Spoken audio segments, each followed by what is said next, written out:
Gracias a ti por estar con nosotros. Saber para servir. Amigos, en este inicio de semana que quisiéramos compartir, es lo que todos sabemos. Urge un cambio. A todos los niveles. Y ese es el título que le estamos dando a nuestro programa el día de hoy. Urge un cambio. Pero casi siempre, cuando hablamos de cambios y de la urgencia que los cambios tienen, miramos por fuera. Sí, tendríamos que tener un gobierno distinto. Sí, tendría que evitarse ya la violencia. Sí, tendríamos que cambiar esto o aquello. Fulano o perengano también tendrían que cambiar. Pero en raras ocasiones volteamos hacia nosotros mismos. Con facilidad apuntamos a la sociedad y decimos, urge un cambio en la sociedad. Pero ¿quién conforma la sociedad? ¿Es acaso una entidad que nos abruma a todos, de la cual nosotros no formamos parte y que simplemente impone sus patrones, sus designios en nuestra vida? En lo personal, siempre me ha gustado reflexionar sobre el hecho de que la sociedad la conformamos todos, cada uno de nosotros. Por lo tanto, cuando hablamos de que urge un cambio, y en este caso a nivel de nuestra sociedad, en el fondo estamos hablando de que urge un cambio en nosotros mismos. Vivimos en una sociedad que se caracteriza por ser hedonista. ¿Qué significa esta palabra? Que seguramente la hemos escuchado aquí, allá y acullá. Está bastante de moda. Esta búsqueda del placer por el placer, eso es lo que significa el hedonismo. No es que busco la satisfacción, el placer, por compartir, por crecer, por disfrutar de algo nuevo, por tener un periodo de receso, de descanso, de recreación. No, vamos en la búsqueda del placer por el placer mismo. Y en cuanto los instantes de placer han transcurrido, inmediatamente estamos en la búsqueda de otro nuevo instante. Esto nos hace perder la perspectiva de nuestros valores, nos hace perder la perspectiva de quiénes somos, hacia dónde nos estamos dirigiendo. En esta sociedad hedonista, jugamos intensamente al yo-yo. O sea, yo primero, yo segundo, yo tercero, yo en todo momento. Los otros, pues ni modo, como diríamos en vulgar mexicano, que se frieguen. Pero la realidad es que mientras sigamos jugando ese jueguito del yo-yo, no estaremos en la disposición de ser entidades vivas, activas, dispuestas al cambio para que ese conjunto que llamamos sociedad pueda realmente transformarse. Ese hedonismo nos ha llevado ya a lo que se llama tradicionalmente asedia. Es un término que se usa mucho en psicología. La asedia representa y significa cuando una persona cae en un estado donde ya nada realmente le motiva, donde ya nada le hace levantarse, recobrar el entusiasmo, emprender nuevas alternativas.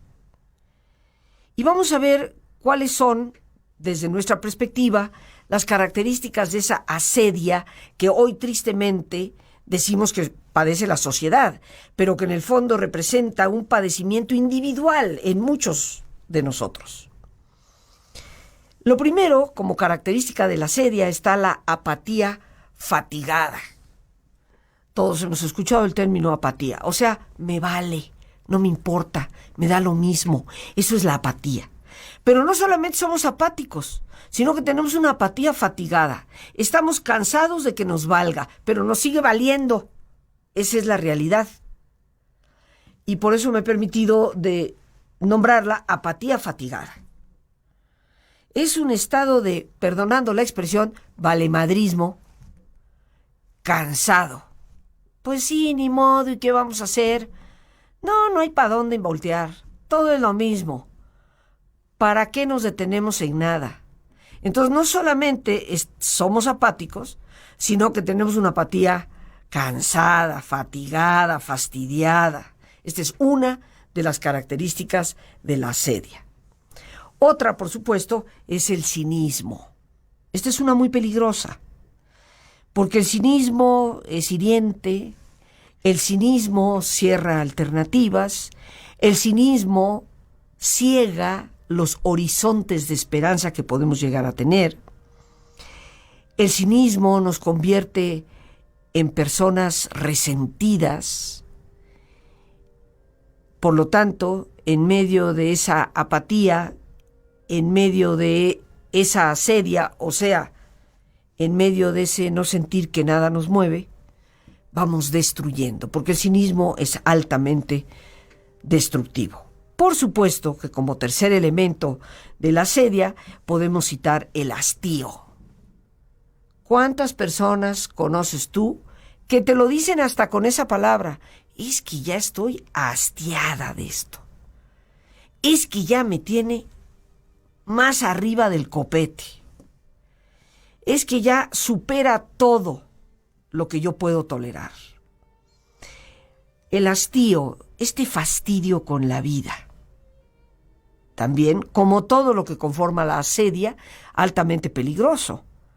Cuando una persona se siente fastidiada con la vida misma, ¿qué alternativa puede tener para emprender un nuevo rumbo?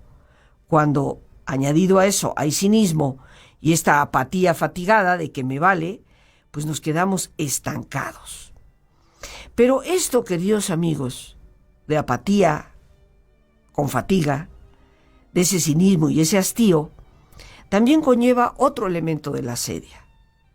Una desazón íntima, una inquietud interior, algo que a veces no manifestamos a los demás, porque la mayor parte de nosotros preferimos que nadie se entere realmente de lo que nos está pasando, pero en el fondo hay una especie como de tristeza, una melancolía, una desazón. Hemos querido llamarla así porque todos podemos identificar ese estado de no sé para dónde me hago, ni me siento cómoda con esto, ni cómoda con esto otro. Y es algo muy interior. Es algo que tal vez no comunicamos, pero que va haciendo que la vida pierda brillo. Esta asedia, esta falta de interés por todo, este nivel que la psicología determina como un nivel donde no hay ninguna motivación en el individuo y que se caracteriza, como habíamos mencionado, por una apatía fatigada. No solamente somos apáticos, sino que estamos fatigados dentro de esa misma apatía. Cinismo, hastío, una desazón íntima, una inquietud de que todo nos fastidia, de que no nos acabamos de sentir a gusto en ninguna parte. Eso lleva también un desgaste espiritual. La espiritualidad, que es parte constitutiva del ser humano, que está apoyada en sus valores, en esos valores por los cuales, como en muchas ocasiones lo hemos dicho aquí, vale la pena no solamente vivir por ellos, sino morir por ellos. Valores que le dan a la vida sentido, que le dan propósito. Cuando caemos en esta asedia, en este me vale, el desgaste espiritual es muy profundo. Y una de sus características o de sus síntomas más graves es la falta de interés que tenemos por los demás. No solamente me vale a mí, sino que me vale que le valga al otro. Vamos caminando en esa sociedad del yo primero, yo después, yo de tercero, yo de último, yo en todo instante. Vamos cayendo ciertamente en un ausentismo en la vida de los demás. Esto sucede no solo desde un punto de vista de la solidaridad social, no solamente desde el interés por mejorar nuestro país, nuestro entorno, nuestro barrio, el edificio donde vivimos, sino inclusive abarca a nuestros seres más queridos, donde, pues cada quien tiene sus problemas y que cada quien se rasque con sus propias uñas. Cuán importante es dar ese trascendente paso del yo al nosotros. Nos surge un cambio, queridos amigos, y ese cambio incluye esa capacidad de recobrar la importancia de salir del yo al nosotros. Pero es ese ir del yo al nosotros lo que nos saca de ese desgaste espiritual, de esa asedia, apatía, cinismo, hastío, que tristemente en muchas ocasiones nos invade. Ese desgaste espiritual que podemos, en muchos sentidos, ir transformando a través de una psicología mucho más positiva, de una forma de pensar, de ser, de actuar, que nos impulse de manera constructiva a un quehacer y sobre todo a un ser mejores personas. Hoy en día la psicología positiva una y otra vez nos habla de cuán importante es ver no solamente la enorme cantidad de trastornos, de problemas que podemos tener por encima de todos estos diagnósticos fatales que se dan sobre la sociedad, sino a tratar de ver el potencial que existe en cada uno de nosotros. Y cómo ese potencial, cuando sabemos evocarlo, desarrollarlo y ponerlo al servicio nuestro y de los demás, nos da una personalidad con una gran fortaleza. Aquí necesitamos un urgente cambio, eso creo que lo sabemos todos, y esto implica una nueva forma de pensar, porque recordando que la sociedad la conformamos cada uno de nosotros como individuos, para que se logre ese cambio, necesitamos una visión personal que sea diferente, una nueva psicología, que nos tiene que ofrecer y nos puede dar una dignidad para la vida. Nos urge recobrar esa dignidad. Nos hemos acostumbrado tristemente a despertar cada mañana con 40 descabezados, 20 ahorcados, 5 abusadas, violadas y muchas cosas más. Hasta que llega un momento en que pierde sentido todo. Lo menciono porque ya son tantas que ya no nos mueve un pelo. Ya, pues, ¿qué noticias tenemos? Pues hubo una matancinga, quién sabe a dónde. Una más. La vida ha perdido su dignidad. Parece que ya no nos percatamos, no nos damos cuenta lo que eso significa. La vida de una persona vale todo el mundo. Ha sido dada por Dios mismo. Tenemos que recobrar una forma de pensar, una nueva psicología que retome esa dignidad para la vida. Una nueva psicología que descubra en nosotros fortalezas naturales, todo ese potencial que nosotros realmente poseemos, toda esa capacidad de respuesta que podemos darle a los retos cotidianos, pequeños, medianos y grandes. Una nueva psicología que apunte con claridad el foco de luz hacia nuestras virtudes. Sí, los seres humanos tenemos muchos defectos. Podemos cometer los peores actos. Pero también, queridos amigos, y nunca hemos de olvidarlo, tenemos un cúmulo de virtudes internas excepcionales. Entre ellas una que generalmente no la consideramos como virtud, pero que desde mi perspectiva es la piedra angular de todas las demás. Se llama voluntad. La voluntad constituye esa piedra angular sobre la cual erigimos la práctica de otras virtudes. Una nueva psicología que nos urge tenga el enfoque de luz hacia esas virtudes que sí poseemos. Una nueva psicología que nos ayude a alcanzar equilibrio en la salud, balance, que nos ayude a retomar una vida sólida y no, como dice el sociólogo Bauman, una vida líquida, que transita con tal velocidad que no nos damos cuenta ni de cada uno de esos momentos. Aún esos momentos de dicha y placer, parece ser que pasan de forma tan vertiginosa que no dejan nada en nosotros. Esto, sin lugar a dudas, es lo que nos ayuda a constituir en nosotros mismos una personalidad resiliente. recordando, como tantas veces hemos hablado aquí en el programa, resiliencia, esta palabra que hoy utiliza la psicología, la psiquiatría, y que en el fondo es la virtud de la fortaleza. Esa fortaleza interior que nos ayuda a confrontar los retos, las adversidades, y no solamente sobreponernos a ellas, sino que fortalecernos a través de ellas, crecer y ser mejores personas. Esa personalidad resiliente nos ayuda a resistir el embate, para evitar ese caer en la asedia, esa apatía, hastío, cinismo que hemos mencionado. Esa personalidad que vuelve a abrir caminos de esperanza y horizontes enteramente nuevos, porque siempre los hay, recordando que la esperanza no es ciega, sino todo lo contrario, lúcida, porque nos da la capacidad de ver más allá de nuestras propias narices. Una personalidad que aprenda a tener su control dentro de sí misma, no buscando controlar a nadie más. Una personalidad que sepa fluir, sí, disfrutar con lo que hace, con lo que es, con su entorno, pero disfrutarlo con plenitud, no líquidamente al grado de que pasa sin casi percibirlo. En cada uno de nosotros, queridos amigos, está la posibilidad de cambio.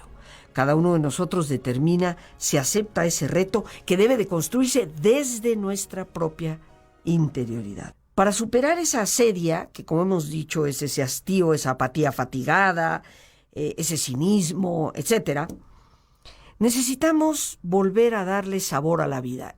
Y la única manera en que podemos darle sabor a la vida es dándole sentido, dándole propósito, reconociendo que nuestra vida tiene una razón de ser. Nadie vive por oquis. Nadie vive nada más porque sí. Todos tenemos una razón, una función, una misión que cumplir. Y tenemos que llevarla a cabo. Ahora, ¿cuál es esa misión? Yo no te puedo decir cuál es la tuya, cuál es la de los demás. Escasamente vamos descubriendo la propia. Es que el propósito de toda vida siempre está relacionado con las demás personas. Siempre está en contacto, en relación con salir de ese yo a nosotros. Una manera en que muchas personas logran superar esa asedia, esa apatía, esa especie de melancolía depresiva, es saliendo de sí mismos y buscando una forma de ayudar a otras personas. No te lo digo tan solo desde mis convicciones más profundas a nivel espiritual, sino desde mi quehacer psicológico y desde lo que la terapia nos ha mostrado, lo que hoy la psicología llama inclusive terapia ocupacional. Viktor Frankl nos prevenía desde los 40, 50 del siglo pasado que el gravísimo problema psicológico que se nos iba a presentar a finales del siglo XX y para el siglo XXI sería lo que él llamó el vacío existencial. Y caemos en ese vacío cuando hemos perdido el contacto auténtico con las demás personas. Recobrar la capacidad de dar a otros es una verdadera maravilla que reinventa la vida. Una acción que hace que hasta el mismo trabajo cotidiano tenga un sentido. Que salgamos de esa rutina fastidiosa. Lo mismo, ¿para qué? Cuando tomamos conciencia de que nuestro quehacer cotidiano cuando nosotros logramos descubrir esa capacidad que tenemos de volcarnos hacia otras personas y de lo que eso puede significar. Que no nos equivoquemos, queridos amigos. Una sonrisa, una ayuda, un acompañamiento puede transformar la vida de otras personas. Una nueva psicología, como hablábamos, Maribel, es indispensable. Una personalidad que sepa fluir, en ese fluir no de la vida líquida, sino en ese fluir de estar plenamente presentes en lo que hacemos, involucrarnos a tal grado con ello que el tiempo pasa casi sin darnos cuenta y lo disfrutamos en plenitud. Una personalidad capaz de recobrar siempre la esperanza. Vivimos en crisis, muchas veces las crisis nos llevan a ese abatimiento de la asedia. Hay etapas de enfrentamiento en las crisis. Generalmente la primera es el rechazo, no queremos reconocerlo.